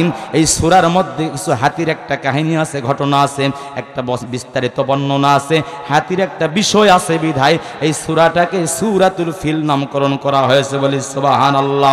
এই সূরাটা নাজিল হয়েছে ওই সময় রাসূলুল্লাহ সাল্লাল্লাহু আলাইহি ওয়াসাল্লাম যখন তিনি জন্মগ্রহণ করেন। এই জন্মগ্রহণের পরে যখন তারপরে এই একটা ঘটনা আছে, সেটা পরবর্তীতে বলবো, কিন্তু এই সূরাটা যখন অবতীর্ণ হয়েছে রাসূলের বয়স তখন 40 বছরের বেশি। আর ওই সময় আল্লাহ পাক ডাক দিয়া বলেন, আলাম তারা কাইফা ফাআলা রাব্বুকা বিআসহাবিল ফিল আলাম ইয়াজআল কাইদাহুম ফি তাদলিল ওয়া আরসালা আলাইহিম তায়রান আবাবিল তারমিহিম বিহিজারাতিন মিন সিজ্জিল ফাজআলাহুম কাআসফিন মাকুল। চিৎকার দিয়ে বলা যাবে কি সুবহানাল্লাহ। আল্লাহ পাক রব্বুল আলামিন বলেন, রব্বুল আলামিন ঘোষণা করেন, বান্দা আমার শোনো, রাসূলের মাধ্যমে জানিয়ে দেন, রাসূল আপনি শুনুন, আলাম তারা, রাসূল আপনি কি দেখেন নাই, কাইফা ফাআলা রাব্বুকা বিআসহাবিল ফিল। একটু শুধু সহজ তরজমা করতেছি, এরপরে যদি আল্লাহ তৌফিক দান করে তাফসীর পরে করব। শুধু সহজভাবে বলছে, আল্লাহ বলেন রাসূল আপনি কি দেখেন নাই কেমন আচরণ করেছেন আপনার রব হাতিওয়ালাদের সাথে, হাতিওয়ালার হাতির বাহিনীদের সাথে। বলুন সুবহানাল্লাহ। আলাম ইয়াজআল কাইদাহুম ফি তাদলিল। আল্লাহ পাক বলেন, তারা যে কায়দা করেছিল, তারা যে চক্রান্ত করেছিল, তারা যে বিভিন্ন ধরনের কুমন্ত্রণা করেছিল, ষড়যন্ত্র করেছিল, আল্লাহ পাক বলেন আমি রব চূড়ান্তভাবে তাদের সমস্ত ষড়যন্ত্রকে নস্যাৎ করে দিয়েছিলাম। ফি তাদলিল আই ফি ইহুলিক, আমি তাদেরকে ধ্বংস করে দিয়েছি, আমি তাদেরকে বাতিল ঘোষণা করে দিয়েছি, আমি তাদেরকে বিজয়ী হতে দেই নাই। বলুন সুবহানাল্লাহ। আল্লাহ পাক বলেন, ওয়া আরসালা আলাইহিম তায়রান আবাবিল, আমি রব কেমন করে তাদেরকে ধ্বংস করেছি রাসূল আপনি কি শুনবেন? আমি ঝাঁকে ঝাঁকে পাখি তাদের উপর নিক্ষিপ্ত করেছি, পাঠিয়ে দিয়েছি, যাদের ঠোঁটে করে রব বলেন ওয়া আরসালা আলাইহিম তায়রান আবাবিল, ঝাঁকে ঝাঁকে পাখি তাদেরকে ধ্বংস করে ফেলেছে। কেমনে ধ্বংস করেছে? আমি রব যখন ঝাঁকে ঝাঁকে পাখি তাদেরকে পাঠিয়ে দিয়েছি, তারমিহিম বিহিজারাতিন মিন সিজ্জিল, চিৎকার দিয়ে বলা যাবে কি সুবহানাল্লাহ। এমন ভাবে ওই পাখিগুলো তাদের ঠোঁটে করে এবং পায়ের মধ্যে করে এমন ভাবে কঙ্কর নিক্ষেপ করেছে, যে কঙ্কেপ এমন শক্তিশালী হয়ে, এমন তীব্র আকারে, এমন বোমা দিয়ে এমন বম্পিং করেছে, এমন আগ্নেয়গিরির মতো হয়েছে, এমন গ্রেনেড হামলা করেছে যে এক একটা পাথর, এক একটা কঙ্কর এমন ভাবে নিক্ষিপ্ত হয়েছে। রব্বে কারিম ডাক দিয়া বলেন ফাজআলাহুম কাআসফিম মাকুল, আল্লাহ বলেন এরা পশুতে ঘাস চিবানোর পরে, পাতা পল্লব চিবানোর পরে ওই পাতা যেমন আবরা তাবরা হয়ে যায়, ওই পাতার যেমন কোনো আর শক্তি থাকে না, ওই পাতা যেমন ঘাস যেমন দুর্বল হয়ে যায়। আপনারা যারা গরু পালন করেন, আপনারা যারা ঘাস পালন, আপনারা যারা হাঁস মুরগি পালন করেন, আপনারা যারা ছাগল উট পালন করেন, আপনাদেরই জানা আছে খড়কুটা যদি সবুজ ঘাস যদি আপনি ওই গরুর ওখানে দেন, তাহলে এমনভাবে চিবায়া খায় ওই পাতা আবরা সাবরা হয়ে যায়। জুড়ে বলুন ঠিক কিনা? আল্লাহ পাক বলেন আমি ঝাঁকে ঝাঁকে পাখি পাঠিয়ে দিলাম, পাখিগুলো পাঠিয়ে দিয়া আমি তাদেরকে এমনভাবে ধ্বংস করলাম। আমি যখন ওই পাখির ঠোঁটে এবং দু পায়ে যখন কঙ্কর দিলাম, ওই কঙ্করগুলো এমনভাবে নিক্ষেপ করেছে, সিজ্জিল মিন সিজ্জিল, এমনভাবে আঘাত করেছে, এমনভাবে আঘাত করেছে, আঘাতের পাওয়ার এত বেশি, আঘাতের এত বেশি, ওই আগ্নেয়গিরি এত বেশি গ্রেনেড হামলার পাওয়ার। আল্লাহ পাক বলেন ফাজআলাহুম কাআসফিম মাকুল, তারা চিবানো ঘাসের মতো হয়ে গিয়েছে। বলুন সুবহানাল্লাহ। এজন্য আল্লাহর বান্দারা আপনাদের খেদমতে আরজ করতে চাই, সংক্ষিপ্ত শুধুমাত্র একটু তরজমা করলাম। এই যে আল্লাহ পাক বলেছিলেন, আল্লাহ পাক বলেন আলাম তারা কাইফা ফাআলা রাব্বুকা বিআসহাবিল ফিল, আল্লাহ পাক বলেন রাসূল আপনি কি দেখেন নাই আপনার রব ওই হাতিওয়ালাদের সাথে কেমন আচরণ করেছে। হযরত ইবনে আব্বাস রাদিয়াল্লাহু তাআলা আনহুমা যিনি রাসূলের আপন চাচাতো ভাই ছিলেন, পৃথিবীতে যত মুফাসসির এসেছেন সমস্ত মুফাসসিরের হেড মুফাসসির রাইসুল মুফাসসিরিন যাকে বলা হয়, তার নাম হলো আব্দুল্লাহ ইবনে আব্বাস রাদিয়াল্লাহু তাআলা আনহুমা। হযরত আব্বাস রাসূলের চাচা, আর আব্বাসের ছেলে হলো ইবনে আব্বাস, আব্দুল্লাহ ইবনে আব্বাস। আব্দুল্লাহ ইবনে আব্বাস রাদিয়াল্লাহু তাআলা আনহু বলেন যখন আল্লাহ রাসূলের বয়স 40 বছরের বেশি, আল্লাহ পাক তখন এই সূরাটি আবিষ্কার আয়াত আল্লাহ পাক সূরাতে অবতীর্ণ করেছেন। আর আল্লাহ পাক জানিয়ে দিলেন রাসূলের জন্মের 40 বছর পরে। আর এই ঘটনাটা যখন ঘটেছিল রাসূল তখনও মায়ের পেটে, বলি সুবহানাল্লাহ। রাসূল এখনো দুনিয়াতে আসে নাই। আব্দুল্লাহ ইবনে আব্বাস রাদিয়াল্লাহু তাআলা আনহুমা বলেন রাসূলের জন্মের 50 বছর 50 বা 45 দিন আগে এই হাতির ঘটনাটা ঘটেছিল। এই ঘটনাটা সংক্ষিপ্তভাবে একটু বলবো, শুনবেন কি শুনবেন না?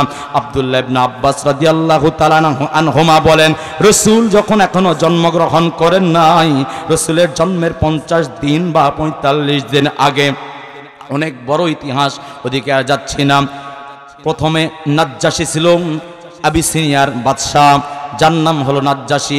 আবিসিনিয়ার বর্তমান নাম হলো ইথিওপিয়া। বর্তমান নাম কি? ইথিওপিয়া, যেটা হলো সাউথ আফ্রিকার পাশে। আর বর্তমান যেটা ইয়ামান, সেটা হলো সৌদি আরবের পাশে। আবিসিনিয়ার বাদশাহ, বর্তমানে ইথিওপিয়ার বাদশাহ, যে সেই সময়ে তার নাম ছিল নাজ্জাশী। ওই নাজ্জাশীর একটা স্বপ্ন ছিল, আশেপাশে যে দেশগুলো আছে আমি নাজ্জাশী এই দেশগুলো নিজে পরিচালনা করব, এই দেশগুলোকে আমি নিজের কর্তল করে রাখব, এই দেশগুলোর বাদশাহী আমি করব। তার মনের মধ্যে চিন্তা ছিল। নাজ্জাশীর দুইজন অধিনায়ক ছিল, একজনের নাম ছিল আরিয়া, একজনের নাম কি বললাম? আরিয়া, তিনি ছিলেন 3 বাহিনীর প্রধান। আর একজনের নাম ছিল আব্রাহা, এ ছিল মেজর জেনারেল। 3 বাহিনীর প্রধান একটা কাজ আর মেজর জেনারেল একটা কাজ, জোরে বলুন ঠিক কিনা? 3 বাহিনীর প্রধান ছিল আরিয়া আর মেজর জেনারেল ছিল আব্রাহাম। এবার আরিয়াকে ডেকে বলেছে নাজ্জাশী, ডেকে বলছে আরিয়া, আমার স্বপ্ন সৌদি আরবের পাশে একটা ছোট্ট দেশ ইয়ামান, ওই ইয়ামানটাকে জুন্নাওয়াস নামে একজন লোক যেভাবে পরিচালনা করছে, আমি আরো ভালোভাবে পরিচালনা করতে চাই, ওই ইয়ামানটাকে আমার কাছে নিতে চাই, কোনো ব্যবস্থা করা যায় কিনা? এবার আরিয়া বলেন, বাদশাহ জাহাপানা, এটা তো কোনো ব্যাপারই নয়, তবে ওটা আমি আপনাকে দখল করে দিব, 2টা শর্ত আপনাকে মানতে হবে। বলো কি শর্ত তুমি দিবা? নাম্বার 1, আমি আপনার 3 বাহিনীর প্রধান, যখন ইয়ামানটা দখল করে দিব, যুদ্ধের মাধ্যমে হোক যে বাবাই হোক, আমাকে আর আপনি 3 বাহিনীর প্রধান রাখতে পারবেন না। আর আমার পরে যার অবস্থান সৈন্যবাহিনীর মধ্যে, তার নাম হলো আব্রাহা, মেজর জেনারেল। এই আব্রাহা আমার কথাগুলো মানে নাই, হলো গ্যারা কোয়ালিটির। কি কোয়ালিটির?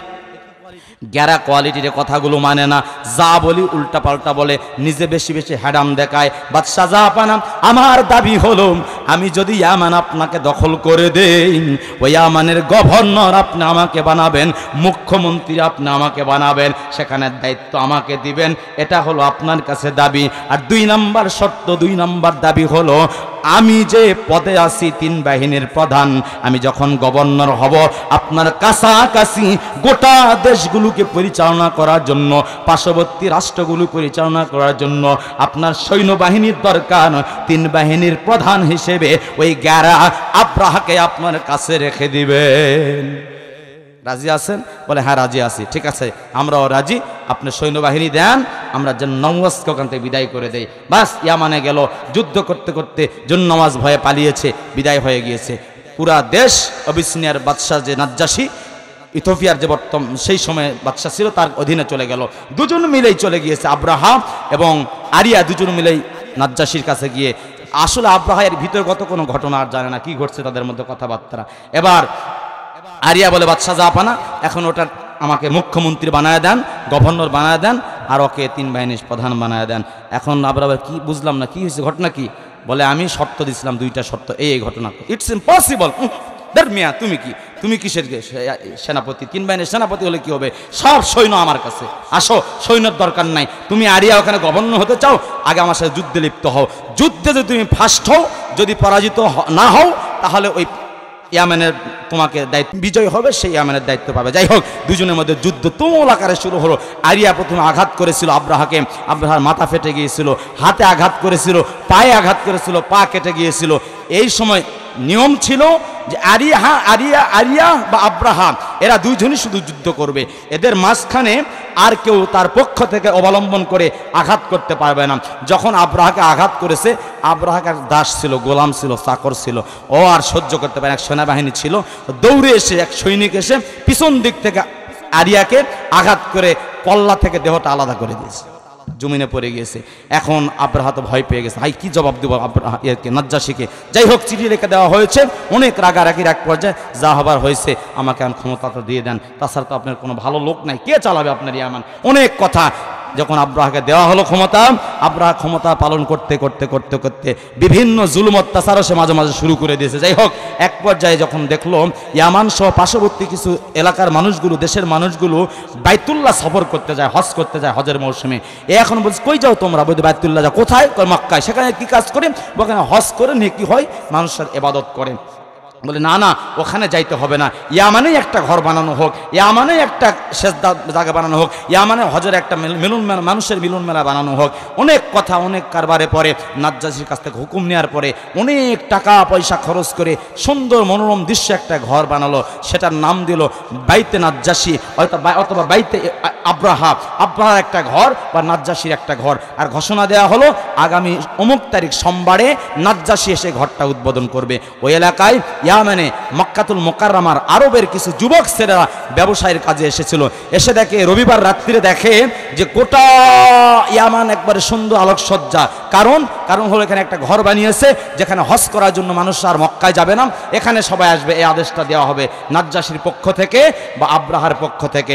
এবার ওই যুবকদের মাথা গরম হয়ে গেল, আরে পবিত্র ঘর কাবা যেটা মক্কায় আছে, হাজী সাহেবদের আমরা হজ করাই, তাদের উটের পানি পান করাই, তাদেরকে পানি পান করাই, তাদেরকে খাওয়াই, আর এর বরকত থেকে আমাদের দূর রাখতে চাই, এটা সম্ভব নয়, এটাকে অপবিত্র করতেই হবে যেভাবে হোক। যাই হোক, অনেক কষ্ট করে সিকিউরিটি গার্ডকে বেঁধে রাখার পরে, অনেক সংক্ষিপ্ত বলছি, সিকিউরিটি গার্ডকে বেঁধে রাখার পরে এই যুবকগুলি ওই ঘরের মধ্যে, ইয়ামানে যে ঘরটা বানালো, যারা ইবাদতগাহ বানালো, ওইখানে পেশাব পায়খানা করে পুরা ঘরটা একবারে দুর্গন্ধ করে ফেলেছে, অপবিত্র করে ফেলেছে। এরপরে তাদের মধ্য থেকে একজন ওখানে আগুন লাগিয়ে পুড়িয়ে দিয়েছে। বলেন সুবহানাল্লাহ। আল্লাহর মহব্বতে তারা দিন প্রতিষ্ঠার জন্য চেষ্টা করেছে, বলে সুবহানাল্লাহ। এবার আব্রাহার কাছে খবর গেল, নাজ্জাশীর কাছে বলল যে বস আপনার আইসেন না, ঘর আর নাই, অপবিত্র করছে, যা করছিল সেটাও নাই, আগুন লাগে পুড়ে দিয়েছে। বলুন সুবহানাল্লাহ। বলে কি এত বড় কাজ করছে, কে করলো? তো মক্কার কিছু মানুষরা করছে।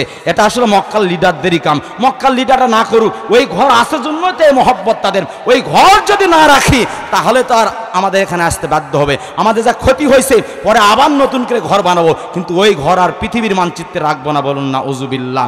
এবার বলে ঠিক আছে, তোমাকে সৈন্যবাহিনী দেওয়া হলো, 8টা মতান্তরে 12টি হাতির বাহিনী দিয়ে তাদেরকে পাঠায় দেওয়া হলো। অনেক আলোচনা, অনেক দীর্ঘ আলোচনা, আমি অধিকার যেতে চাই না, শুধু এতটুকুই বললাম, আল্লাহ পাকের যে ঘোষণা হয়েছিল আব্দুল মুত্তালিবের, ওই সময় তারা হস্তি বাহিনী নিয়ে গিয়েছিল, প্রধান হাতির নাম ছিল মাহমুদ, সেই হাতির পরিচালকের ড্রাইভারের মাহুতের নাম ছিল আনিসা। আনিসা যখন বুঝতে পেরেছে বাইতুল্লাহ ধ্বংসের জন্য যাইতেছে, এবার হাতিকে বলছে কানে কানে, এ হাতি তুমি কই যাও, তুমি কার ঘর ধ্বংস করতেছে? এটা বাইতুল্লাহ, আল্লাহর ঘর, আর সামনে যাও না, তুমি মারা পড়ে যাবা, ধ্বংস হয়ে যাবা। সামনের হাতি মাহমুদ হাতি আর সামনে যায় না, অনেক চেষ্টা করে যায় না। হাতিকে ইয়ামেনের দিকে মুখ করে দিয়ে দৌড়াইতে থাকে, শামের দিকে মুখ করে দিয়ে দৌড়াইতে থাকে, কিন্তু বাইতুল্লাহর দিকে যায় না। ওখানে তাদের ধুলিকোনা লেগেছিল, তাদের চোখে কানা লেগেছিল, সামনের দিকে বাইতুল্লাহ দেখাই যায় কিন্তু ওরা দেখতে পাইতেছিল না। 3 দিন অবস্থান করার পরে সব খাবার যখন শেষ হয়ে গিয়েছে, এবার মক্কার কিছু মানুষের উটের পাল ছিল, ছাগলের পাল ছিল, এই পালের পাল তারা নিজেদের কাছে, এর মধ্যে আব্দুল মুত্তালিবের উটের পাল ছিল, অন্য মানুষের ছাগলের পাল ছিল, এবং আব্দুল মুত্তালিবেরও ছাগলের পাল ছিল। এটাকে জবাই করার জন্য যখন যাইতেছিল আব্রাহার আদেশে, ওদের মধ্য থেকে একজন রাখেয়াল এসে বলে, এই সাবধান, কার ছাগলে হাত দিয়েছ? খবরদার, একটা ছাগলে যদি হাত দাও হাড্ডি গুড্ডি কিন্তু কারো থাকবে না তোমাদের। এই ছাগল কার জানো? বলে কার? এই ছাগল আমাদের মক্কার লিডার আব্দুল মুত্তালিবের, বাইতুল্লাহর মোতাওয়াল্লি যিনি। বলুন সুবহানাল্লাহ। তাকে ডাক দাও। আব্দুল মুত্তালিব এসেছে। আব্রাহা এরকম উপরে চেয়ারে ছিল, আব্দুল মুত্তালিবের সুন্দর চেহারা নূর দেখে ভয়ে আব্রাহা উপর থেকে নিচে নামছে, নিচে চাটিয়াতে বসে, চাটায়ে বসে, মাদুরে বসে, পাটিতে বসে কথা বলেছেন। বলুন সুবহানাল্লাহ। তাকে আব্দুল মুত্তালিব কোনো প্রশ্ন করে না, শুধু বলেছে কি জন্য এসেছো? বলে ঘর ধ্বংস করার জন্য। কোনো আপত্তি নাই, আমার উটের পালকে ছেড়ে দাও, আমাদের ছাগলের পালগুলোকে ছেড়ে দাও। এবার আব্রাহা আশ্চর্য হয়ে জিজ্ঞেস করছে, এ আব্দুল মুত্তালিব, তুমি নাকি মক্কাতুল মুকাররমার মোতাল্লি নাকি নেতা, তুমি নাকি বাইতুল্লাহর মোতাওয়াল্লিম, তুমি তোমার উটের খবর চাইতেছো, ছাগলের পালের খবর চাইতেছো, কিন্তু বাইতুল্লাহ ধ্বংস করতেছি এ ব্যাপারে তোমার কোনো মাথা ব্যথা নাই। আব্দুল মুত্তালিব জবাব দেন, আনা মালিকুল ইবিলি, আমি হলাম উটের মালিক, কিন্তু এই ঘরেরও একটা মালিক আছে যে অবশ্যই তোমাকে এটা থেকে বিরত, ভাঙ্গা থেকে বিরত রাখবে। যদি তার ক্ষমতা থাকে তোমাকে অপদস্থ করবে, আর ঘরকে তিনি হেফাজত করবে। আমি উটের মালিক, আমাকে উট দিয়া দাও, আর ঘরের মালিক যিনি তিনি ঘর রক্ষা করবেন। বলি সুবহানাল্লাহ।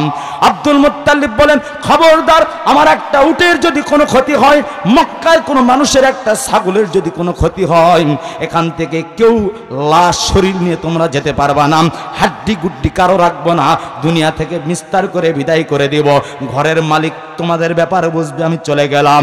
এবার আব্দুল মুত্তালিব বলার পরে খানায় কাবা এসে দেওয়াল ধরে কাঁদে আর বলে, আল্লাহ, ওখানে তো বড় মুখ করে বলে এসেছি খানায় কাবার হেফাজত তুমি করবা, আল্লাহ মেহেরবানি করে খানায় কাবা তুমি হেফাজত করো, তোমার ঘর তুমি হেফাজত করো। তুমি যদি হেফাজত না করো, বেঈমানেরা গোটা বিশ্ব থেকে হাসাহাসি করবে তোমার ব্যাপারে, ঘরের ব্যাপারে মিথ্যা অপবাদ দিবে। আল্লাহ, আমাদের তুমি হেফাজত করো, তোমার ঘরকে তুমি হেফাজত করো। দিলের মধ্যে ইলহাম হয়, কে যেন অদৃশ্য থেকে আব্দুল মুত্তালিব যাও, এদের ধ্বংস দেখার জন্য অপেক্ষা করো, এরা ঘরের আশপাশও কেউ আসতে পারবে না। আব্দুল মুত্তালিবের দিলে সাক্ষী দেয়, অবশ্যই আব্রাহা তার দলবল সহ ধ্বংস হয়ে যাবে। একটা পাহাড় ছিল, যেই পাহাড়ের নাম জাবালে আবিল কয়েস, এই আবুল কায়েস পাহাড়ের গুহায় আশ্রয় নেওয়ার জন্য আব্দুল মুত্তালিব যখন মাথাটা ঢুকিয়ে দেয়, একটাই মাত্র উঁচু পাহাড় যেখান থেকে সব কিছু দেখা যাবে। এর আগের ঘটনা, 3 দিন আগে আবু নাসের নামে একজন খ্রিস্টান পাদ্রী ইয়ামানে ছিল। যখন আব্রাহা তার দলবল নিয়ে এখানে কাবা ধ্বংস করতে আসতেছিল, আল্লাহ পাক জানিয়ে দিয়েছে, আবু নাসের যাও, তুমি যেহেতু খ্রিস্টান পাদ্রী, তোমাকে আমি জানায়া দিলাম ওই ঘরের হেফাজত আমি করব, ওই দৃশ্য তুমি সেখানে গিয়ে দেখো। এই জন্য আগে ভাগে ওই জাবাল আবুল কায়েসের উপরে সেখানে এসে আগে ভাগে আবু নাসের জায়গা করে নিয়েছিল। যখন আব্দুল মুত্তালিব মাথাটা ঢুকে দিয়েছে, আর তখন আবু নাসেরের মাথার সাথে ঠাস করে বাড়ি খাওয়ার ভাইকে তুমি বলে, আমি আব্দুল মুত্তালিব। তুমি কি? আবু নাসের। কোথা থেকে এসেছো? মিনিয়ামিন। কেন এসেছো? আমি দেখার জন্য। কি দেখতে এসেছো? আল্লাহ পাক তার ঘরকে হেফাজত করবে দেখার জন্য এসেছি। বলে, তুমি কে? Abdul Muttalib. কেন, কি করতে এসেছো? দেখতে এসেছি আল্লাহ পাক তার ঘরকে হেফাজত করবে, এটা দেখতে এসেছি। এবার আবু নাসের জিজ্ঞেস করে, তুমি কোন আলামত পাইছো নাকি? বলে, হ্যাঁ, আমাকে কে যেন বলল অবশ্যই তার দলবল হাতি বাহিনী ধ্বংস হয়ে যাবেন, আল্লাহ পাক রব্বুল আলামিন আমাকে জানিয়ে দিয়েছেন। এবার আবু নাসের বলে, এ আব্দুল মুত্তালিব, তুমি আজকে জানতে পেরেছ, আর 3 দিন আগেই আমার রব আমাকে ইয়ামানে জানিয়ে দিয়েছেন। বলি সুবহানাল্লাহ। আল্লাহ বলেন, ওয়া আরসালা আলাইহিম তায়রান আবাবিল তারমিহিম বিহিজারাতিন মিন সিজিল ফাজআলাহুম কাআসফিন মাকুল। অনেক বিস্তারিত ঘটনা, এতটুকু 1-2 মিনিটে শেষ করে দিচ্ছি। আল্লাহ পাক সমুদ্র থেকে ঝাঁকে ঝাঁকে পাঠিয়ে দিল, যাদের মুখে একটা কঙ্কর, ডান পায়ে একটা কঙ্কর, বাম পায়ে একটা কঙ্কর। আব্দুল মুত্তালিব বলেন, আমি পরের দিন সকালবেলা গিয়ে দেখি মানুষরা সব, হস্তি বাহিনী সব ফিসা ফিসা হয়ে আছে, চিবানো ঘাসের মতো তারা পড়ে আছে, কারো শরীরের কোনো অংশ নাই। ওখানে যে আব্রাহা ছিল, সে কোনো মতে জীবন নিয়ে ইয়ামানে গিয়েছে, ওখানে ঘটনা বর্ণনা করার পরে দুনিয়া থেকে বিদায় হয়ে গিয়েছে, তার পুরা শরীরটা পচে গোস্তগুলো খসে খসে পড়েছে। বলি নাউজুবিল্লাহ। আব্দুল মুত্তালিব বলেন, আমি যখন গেলাম, গিয়ে দেখলাম এক একটা কঙ্কর পড়ে আছে, কঙ্করের এক পাশে পাখির নাম লেখা আছে, আর অপর পাশে দেখলাম ছোট ছোট করে যার উপর নিক্ষিপ্ত হবে, যার উপর কঙ্করটা পড়বে, তার নামও লেখা আছে। আমি আশ্চর্য হয়ে গেলাম। আল্লাহ পাকের আগে থেকে সিদ্ধান্ত, পাখি তুমি যাও, পাথর তুমি মারো, কার উপর মারবা, কোন পাখি মারবা, কার উপর মারবা, কে তোমার দ্বারা ধ্বংস হবে। এক একটা পাখির ঠোঁটে এবং পায়ে 3টা করে কঙ্কর নিক্ষিপ্ত হয়েছে, আর 3 জন করে বেঈমান আসহাবে ফিল যারা ছিল তারা বিদায় হয়ে চলে গিয়েছে। এই কোরআনের এই আয়াতের দ্বারা, এই সূরার দ্বারা আল্লাহ অগ্রিম জানায়া দেন, আমার বান্দারা শোনো, রাসূলের আগমনের আগেই যখন আল্লাহ পাক তার ঘরকে হেফাজত করেছেন, রাসূলের আগমনের পর, তার ইন্তেকালের পরে তার ঘরকে, তার কোরআনকে, তার বিধানকে, রাসূলের সুন্নতকে হেফাজত করবেন আল্লাহ উলামায়ে কেরামের দ্বারা, মাদ্রাসার তারা। বলি সুবহানাল্লাহ। বাইতুল্লাহ আল্লাহর ঘর, মসজিদ হলো আল্লাহর ঘর, আল মসজিদ বাইতুল্লাহ ওয়াল মাদ্রাসাতু বাইতুন নবী। মসজিদ হলো আল্লাহর ঘর, আর মাদ্রাসা হলো নবীর ঘর। শুধু আমি আপনাদেরকে এতটুকুই বলতে চাই, এই মসজিদ যখন আল্লাহর ঘর, এই মসজিদগুলো হেফাজত করবেন কে? আল্লাহ। ওই যে বলেছিল, আলাম তারা কাইফা ফাআলা রাব্বুকা বিআসহাবিল ফিল। আল্লাহ পাক বলে দিয়েছিলেন, আমার বান্দারা শোনো, আমার রাসূল আপনি শুনুন, আপনি কি দেখেন নাই? তাফসীরের মধ্যে এসেছে আলাম তারা, আই আলাম তাআলাম, রাসূল আপনি কি জানেন না? 2 মিনিট একটা ঘটনা বলছি। ওই সময়ের একজন ভিক্ষুক, যে ওই যে আনিসা, যেটাকে হাতির বাহক ছিল, পরিচালক ছিল, ওই ইয়ামানের এই আনিসা মাহমুদ হাতির যে পরিচালক ছিল, সে ওই সময় বেঁচে ছিল, তবে তার একটা হাত ধ্বংস হয়েছিল, একটা পা ধ্বংস হয়েছিল। নিজে খোরায়া ওই সৌদি আরবের মক্কাতুল মুকাররমায় রাসূলের জন্মের পরেও, রাসূল যখন নবুয়তি পেয়েছেন তারপরেও, রাসূলের যখন নবুয়তির কাজগুলো চলতেছিল, ইবাদতের কাজগুলো চলতেছিল, ওই সময় ওই লোক আনিসা নামক ওই ব্যক্তিটি মদিনার অলি গলিতে, সব বাড়িতে নয়, শুধুমাত্র আবু বকরের বাড়িতে আর কিছু বাড়িতে শুধু একটু ভিক্ষা করতে নিজের জীবন পার করত। আম্মা জান আয়েশা বলেন, আমি দেখেছি ইয়ামানের ওই লোকটিকে, ভিক্ষুককে, পরবর্তীতে ভিক্ষা করে জীবন পার করেছে। বলি নাউজুবিল্লাহ। পরবর্তীতে ঈমান এনেছিল, ঈমান আনার কারণে রাসূলের বন্ধুর শ্বশুরের বড় মেয়ের নাম ছিল আসমা। আসমা রাদিয়াল্লাহু তাআলা আনহা বলেন, একজন ভিক্ষু ঘুরে ঘুরে প্রতিদিন শুধু আমাদের বাড়িতেই ভিক্ষা নিতে আইতো।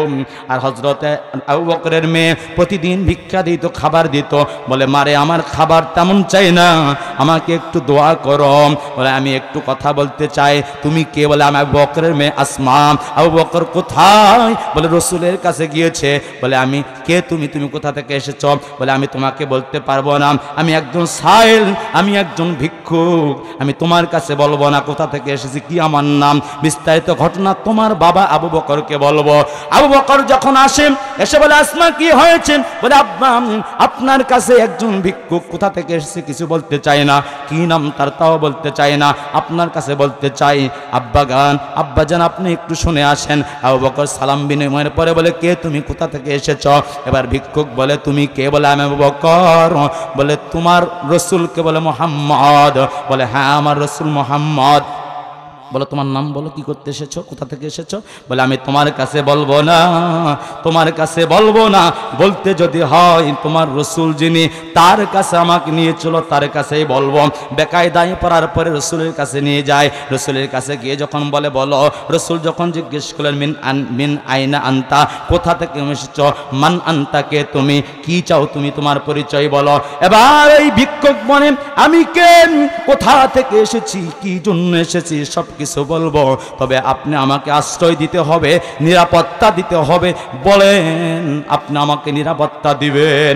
বলে, হ্যাঁ নিরাপত্তার ব্যবস্থা করলাম। এই সাহাবীরা সবাই, তোমরা এই ব্যক্তির তোমরা নিরাপত্তা দাও, তোমরা কেউ খবরদারকে আঘাত করবে না। নিরাপত্তার ঘোষণা যখন দেওয়া হলো, এবার বলে তুমি কে? এবার ওই বৃদ্ধ লোকটি বলেন, আমি আপনার জন্মের অনেক আগে এই মক্কা এসেছি, আপনার জন্মের 45 দিন বা 50 দিন আগে মক্কা এসেছি। আপনার 40টা বছর বিদায় হয়ে চলে গিয়েছে, আপনি আজকে নবুয়তির দায়িত্ব পালন করছেন। আমি যে সময় এসেছি সেই সময় আমি যুবক ছিলাম, আজকে তো বৃদ্ধ হয়ে গিয়েছি। আমি কে? আপনার কাছে বলতেছি শুনুন, আমি অমুক, আমার একটা হাতির পরিচালক আমি ছিলাম, আমার নাম আনিসা। আমার যে মাহমুদ হাতি ছিল তার নাম ছিল মাহমুদ। আমরা আব্রাহার নেতৃত্বে বাইতুল্লাহ ধ্বংস করতে এসেছিলাম। আল্লাহর কাছে ওই সময় তওবা করেছিলাম, আল্লাহ আমার দ্বারা তুমি বাইতুল্লাহর দিকে কোনো সামনে নিও না, আমার মাহমুদকেও তুমি নিও না। আল্লাহ পাকের দয়ায় মাহমুদকেও আল্লাহ পাক রব্বুল আলামিন হেফাজত করেছিল, আর আমাকে বিকলাঙ্গ করলো, আল্লাহ আমাকে হেফাজত করেছিল। আপনি যখন নবুয়তি পেয়েছেন, আমি ইয়ামানে থাকা অবস্থায় আপনার উপর, আপনার রবের উপর ঈমান এনেছি। তবে আব্রাহার নেতৃত্বে যেহেতু বাইতুল্লাহকে ধ্বংস করার জন্য আমি এসেছিলাম, এই মুহূর্তে যদি আপনার সাহাবীরা জানতে পারে, ঈমানদাররা যদি জানতে পারে আমি আনিসাকে কেউ দুনিয়াতে রাখবে না। ওই ঘটনার পুরা বর্ণনা যখন তার সামনে দিলেন, আল্লাহ রসুল বলেন, এই জন্য আল্লাহ বলেছিলেন, আলাম তারা, রসুল আপনি কি দেখেন নাই? এই লোকটা নিজে দেখেছে, আর দেখে দেখে যেহেতু বর্ণনা করেছে, আজকে আমি যেন নিজে দেখার মতো হয়ে গেলাম। বলি সুবহানাল্লাহ। এজন্য আল্লাহর বান্দারা, মসজিদ কার ঘর? মাদ্রাসা হলো রসুলের ঘর। ফুরকানিয়া মাদ্রাসা বলুন, আর আলিয়া মাদ্রাসা বলুন, আর কওমি মাদ্রাসা বলুন, আর মাদানী নিসাবের মাদ্রাসা বলুন, যেই মাদ্রাসায় হোক না কেন, যেখান থেকে দিন শিক্ষা হয়, রসুল বলেন, খায়রুকুম মান তাআল্লামাল কুরআনা ওয়া আল্লামাহু। দুনিয়াতে সব চাইতে দামি হলো, আখিরাতেও সব চাইতে দামি হলো তোমাদের মধ্যে যারা কোরআন শিক্ষা দেয়, দিন শিক্ষা দেয় এবং শিক্ষা গ্রহণ যারা করে, এরা হলো সবচাইতে দামি। বলি সুবহানাল্লাহ। রাসূল বলেন, তালাবুল ইলমি ফরিদাতুন আলা কুল্লি মুসলিম। প্রত্যেক নরনারীর উপরে যারা নাকি নামাজ সালাত আদায় করতে চায়, যারা নাকি সাওম আদায় করতে চায়, যারা নাকি পর্দা করতে চায়, যারা নাকি তাহাজ্জুদ আদায় করতে চায়, যারা নাকি কোরআন তেলাওয়াত করতে চায়, যারা নাকি ইবাদত করতে চায়, এদের জন্য জানাটা জরুরি। জরুরি, জোরে বলুন ঠিক কিনা? যদি জানা না থাকে সেজদায় কি বলবে, জানা না থাকে রুকু কি বলবে, জানা না থাকলে কিভাবে সেজদা দিবে, জানা না থাকলে কিভাবে রুকু দিবে, না জানলে মানা যায় না, জোরে বলুন ঠিক কিনা? এজন্য রাসূল আগেই বলে দিলেন, তালাবুল ইলমি ফারিদাতুন আলা কুল্লি মুসলিম। প্রত্যেক নরনারীর উপরে শরীয়তের বিধানের উপর চলা যায় এরকম দ্বীনি ইলম শিক্ষা করা প্রত্যেক নারী পুরুষের উপর ফরজ। বলি সুবহানাল্লাহ।